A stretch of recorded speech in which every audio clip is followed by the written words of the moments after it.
നമസ്കാരം, എല്ലാവർക്കും സ്വാഗതം. ഷിജു വിൽസൺ നായകനായ പഞ്ചവത്സര പദ്ധതി എന്ന സിനിമ മിനിഞ്ഞാന്ന് മനോരമ മാക്സ് വഴി റിലീസ് ചെയ്തിരുന്നു. പടം ഇന്നലെ രാത്രിയാണ് കണ്ടു തീർത്തത്. അപ്പോൾ പടത്തെക്കുറിച്ചിട്ട് വ്യക്തിപരമായ അഭിപ്രായം നിങ്ങളുമായി ഷെയർ ചെയ്യാം. സിനിമയുടെ തുടക്കം ഒരു ഇൻകഡാസ് ട്രെയിലോട് കൂടിയാണ് ആരംഭിക്കുന്നത്. അതുകൊണ്ട് വലിയ പ്രയോജനമൊന്നും സിനിമയ്ക്ക് തോന്നിയിട്ടില്ല. അതുമായി യാതൊരു ബന്ധവും സിനിമയുടെ കഥയുമായി ഇട്ടില്ല. നമ്മുടെ നാട്ടിലെ ജനങ്ങളുടെ സ്വഭാവം എടുത്തു കാണിക്കുന്നു എന്ന് മാത്രം. പിന്നീട് നായകൻ്റെ എൻട്രി വരുന്നു. സിനോജ് എന്ന കഥാപാത്രമാണ് നായകൻ അവതരിപ്പിക്കുന്നത്. സിനോജ് അല്ല, സനോജ് എന്ന കഥാപാത്രമാണ് നായകൻ അവതരിപ്പിക്കുന്നത്. നായകൻ്റെ യഥാർത്ഥ ജീവിത സാഹചര്യങ്ങൾ അങ്ങനെയൊക്കെ എടുത്ത് പറയുന്നു. സിനിമയുടെ അരമണിക്കൂർ നമ്മുടെ നാട്ടിലെ ജനങ്ങളുടെ ജീവിതം കാണിച്ചു തരുന്നു. അതൊക്കെ ഒരു തരത്തിലും ബോറടിക്കാതെ ചിത്രീകരിച്ചിട്ടുണ്ട്.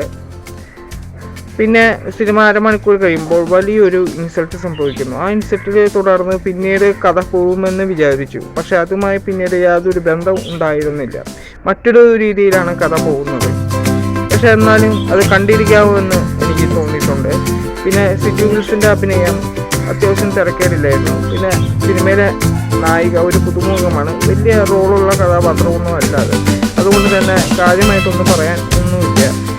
പിന്നെ സിനിമയിലെ മറ്റു കഥാപാത്രങ്ങൾ, പിന്നെ സിനിമയുടെ കഥയിലേക്ക് വരുമ്പോൾ എന്താണ് പറയേണ്ടതെന്ന് വെച്ചിട്ടുണ്ടെങ്കിൽ, നമ്മുടെ നാട്ടിൽ നടക്കുന്ന നല്ല സാമ്യമുള്ള കഥയായിട്ടാണ് എനിക്ക് തോന്നിയിട്ടുള്ളത്.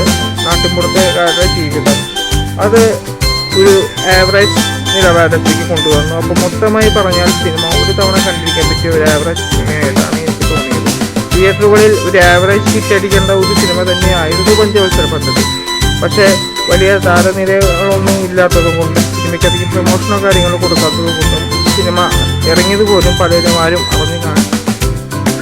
അറിഞ്ഞ് കാണില്ല. അത് വലിയൊരു തെറ്റായിട്ടാണ് എനിക്ക് തോന്നിയിട്ടുള്ളത്. ഈ കൊച്ചു സിനിമയും ജനങ്ങൾ കാണേണ്ടത് തന്നെയായിരുന്നു.